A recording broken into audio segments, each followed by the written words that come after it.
আমল করবা শুধু আল্লাহর জন্য, হুজুরে দেখানোর জন্য না। তারপরেও আল্লাহ চাইলে হুজুরকে দেখাই দেবে। কেউ যদি এখলাসের সাথে আমল করে, 7 প্রাচীরের ভিতরেও যদি আমল করে, ওই আমল প্রকাশ করে দেন কে? তার সম্মান বাড়ানোর জন্য আল্লাহ। আর কেউ যদি আমল প্রকাশ করে নিজের সম্মান নিজে বাড়ানোর জন্য, তাকে আল্লাহ তাআলা ওই আমলের মাধ্যমে অপদস্থ করবে। বুঝা গেছে? সবকিছু করতে হবে একমাত্র কার জন্য? আল্লাহর জন্য করতে হবে। কয়টা কথা বললাম? কোরআন তেলাওয়াত বেশি বেশি করতে হবে, 2 নম্বর অনুবাদ বেশি বেশি করতে হবে, 3 নম্বর বিষয় হলো কোরআনের আদব, তারপরে কোরআনের শিক্ষকের আদব, এবং যেই প্রতিষ্ঠানে আমরা কি করতেছি, কোরআন তেলাওয়াত করতেছি, প্রতিষ্ঠানের আদব কি করতে হবে? রক্ষা করতে হবে। এখানে বেদবিমূলক কোনো কাজ করা যাবে না। ওস্তাদ দেখলো না, আল্লাহ তো দেখতেছে। কে দেখতেছে ভাই? আল্লাহ। তোমাদের এখন বয়স কম, এই বয়সে খেলাধুলা তোমরা অবশ্যই করবা, দুষ্টুমি করবা, কিন্তু শয়তানি করবা না। বুঝা গেছে? অনেক সময় দুষ্টুমি করার প্রয়োজন হয়, বিনোদনের কি হয়? প্রয়োজন হয়, কিন্তু তোমার বিনোদন যেন আরেক ভাইয়ের কষ্টের কারণ না। তোমার বিনোদনের জন্য তুমি খুশি হও, আরেক ভাইয়ের জন্য কি থাকে? খুশি থাকে। বুঝতে পারছো না? সহপাঠীদের সাথে আদব রক্ষা করা এটা খুব জরুরি। সহপাঠীদের হক আদায় করা, বান্দার হক। আল্লাহর হককে ত্রুটি করলে হয়তো আল্লাহ চাইলে মাফ করে দিতে পারে, কিন্তু বান্দার হক কিন্তু আল্লাহ তাআলা কি করবেন না? ক্ষমা করবেন না। এই জন্য আরেক ভাইয়ের কোনো কিছু ক্ষতি করবা না, আর কিছু না বলে ধরবা না, না বলে নিবা না। বাই চান্স নিয়ে থাকলে মাপ চাই নিবা, কারণ দেখো আখেরাতে কিন্তু তোমার থেকে নিয়ে নেবে। সেদিন কোনো টাকা পয়সা তুমি দেখবে সামঞ্জস্য করে নিছো, নাউজুবিল্লাহ, কথার কথা আমি তোমাদের এমনি বলার জন্য, বোঝানোর জন্য। আশা করি তোমাদের মধ্যে এমন কেউ নাই না নিয়ে না বলে ব্যবহার করে ফেলছো, বা নিজেটা মনে করে নিয়ে গেছো, পরে বুঝতে পারছো আবার রেখে দিচ্ছি, একবার ব্যবহার করে ফেলেছে বলে তো ভাই বলে একবার ব্যবহার করে ফেলছিলাম। বুঝা গেছে? যদি সে না মানতে চাইতে তোমার মাটি অন্তত সময় নিয়ে দিতে পারে। হক দুনিয়া হোক দুনিয়াতে সারা যেতে হবে। বুঝা গেছে? এজন্য আমাদের সবগুলো যেন আখিরাতে না চলে যায়। আর সব সময় আল্লাহর কাছে দোয়া করতে হবে যে ইহদিনাস সিরাতাল মুস্তাকিম। নামাজের মধ্যে পড়ো না, এর অর্থ কি? হে আল্লাহ আমাদেরকে সোজা পথে চালান। আমরা কি করেন? সোজা পথে চালান, পাকা পথে যেন আমরা চলে না যাই। বুঝতে পারছো? সিরাতাল লাযিনা আনআমতা আলাইহিম, ওই সকল লোকদের পথে যাদেরকে আপনি পুরস্কার দিয়েছেন। গায়রিল মাগদুব আলাইহিম, যাদের উপর আপনার ক্রোধ পতিত হয় নাই, যারা ক্রোধের পাত্র নন, বলা দলিম, এবং যারা পথভ্রষ্ট নয়। যারা ক্রোধের পাত্র নন, পথভ্রষ্ট নন, এমন লোক যারা আপনার থেকে পুরস্কার নিয়েছে, তাদের পথে আমাদের কি করেন? যারা ক্রোধের পাত্র কারা? হুমুল লাযিনা ইয়ালামুনা ওয়া লা ইয়ামালুন, যারা জানে কিন্তু মানে না। এরা কি আল্লাহর ক্রোধের পাত্র, এগুলো আল্লাহর গজব পতিত হয়, যারা জেনেও কি আমল করে না।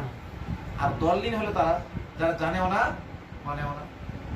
আর সিরাতুল মুস্তাকিমে কারা আছে? যারা জানে আর মানে, জানে আর মানে। বুঝা গেছে? কোরআন এমন ভাবে মুখস্থ করবা, মানে শুধু ওই কি বলে তারাবির হাফেজ দিতে হবে।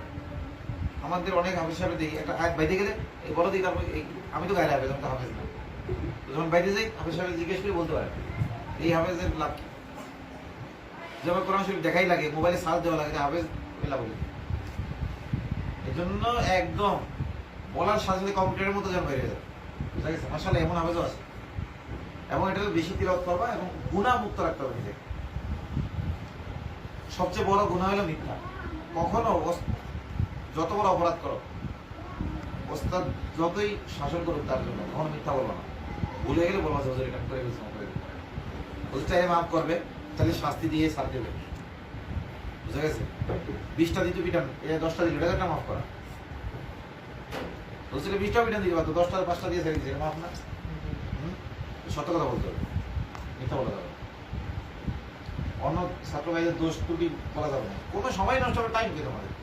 খালি পড়া আর পড়া। বুঝা গেছে? একটা সেকেন্ড যদি প্রতিদিন ব্যয় হয় তো মাসে 30 সেকেন্ড ব্যয় হবে। 1 মিনিট যদি ব্যয় হয় মাসে কয় মিনিট?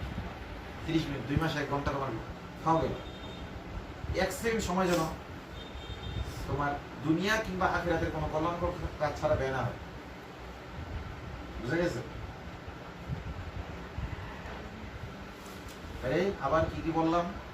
কোরআন তেলাওয়াত করা, কোরআনের অনুবাদ করা, তারপরে কোরআনের আদব, ওস্তাদের আদব, প্রতিষ্ঠানের আদব, ছাত্রদের সাথে কি করা? আদব রক্ষা করা। বান্দার হকের ব্যাপারে বিশেষভাবে গুরুত্ব দেওয়া, আর হলো সময়ের অপচয় না করা। মনে থাকবে ইনশাআল্লাহ। ভাই আখিরাতে ওরে আল্লাহ আল্লাহ কত কিছু, মানে কি চাও তোমাদের, মা তাশতাহি আনফুসুকুম, নফস যা চাইবে, যেইটা খায়েশ হবে, মানে তুমি চাইবে যে এমন যদি হইতো, মানে এর মনে আসার আগে তোমার সামনে এসে হাজির, মুখে বলার আগে হাজির। মানে দুনিয়ায় কিন্তু তোমাদের অনেক আশা আছে, এটা যদি পাইতাম, ওইটা যদি পাইতাম, ওইটা যদি পাইতাম। হ্যাঁ, দুনিয়ায় কিছু পাইতে হলে মেহনত করতে হবে। এই যে এখন আমাদেরকে মানুষ নিজের টাকা খরচ করে সফরে নিয়ে যায়। অনেক ছাত্র আছে না, খালি ঘোরার পাগল, এই মাদ্রাসা ঠিক মতো আসে না, বা এই আত্মীয় বাড়ি যাবো, ওই জায়গায় যাবো, সেই জায়গায় যাবো। এখন যারা ঘুরবা, ভবিষ্যতে আর ঘোরার সময় পাবে না, কারণ তুমি তোমার জীবিকা নিয়ে টেনশনে থাকবা। তখন দেখবা যে তোমার জীবিকার টেনশনে যদি তুমি থাকো, তুমি ঘুরবা কি দিয়ে? এখন যোগ্যতা অর্জন করো, কোটি কোটি টাকা গাড়িতে তোমার মানে তোমার উঠাইতে পারে মানুষ, কি করবে? সৌভাগ্যবান মনে করো নিজেকে, যে হুজুর আমার গাড়িতে উঠছিল, আবার বলে বলে বেড়াবে হুজুর আমার গাড়িতে উঠছিল। বুঝে গেছে? এই জন্য নিজের জীবন গঠন করো, দুনিয়াতেও সম্মান পাইবা, আখিরাতে তো পাইবে ইনশাআল্লাহ, দুনিয়াতে পাইয়া না পাই। বুঝা গেছে? কিন্তু আল্লাহ তাআলা দুনিয়াতেও মুমিনদের অবস্থা করে না।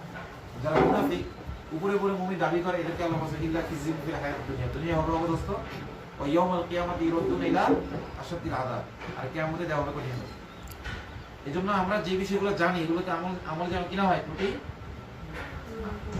আবার বলে দিলাম, তেলাওয়াত করতে হবে, কোরআনের অনুবাদ করতে হবে, তারপরে কোরআনের আদব, শিক্ষকের আদব, প্রতিষ্ঠানের আদব, ছাত্রদের সাথে আদব রক্ষা করতে হবে, বান্দার হকের ব্যাপারে যত্নবান হতে হবে, আর সময়ের অপচয় না করতে হবে।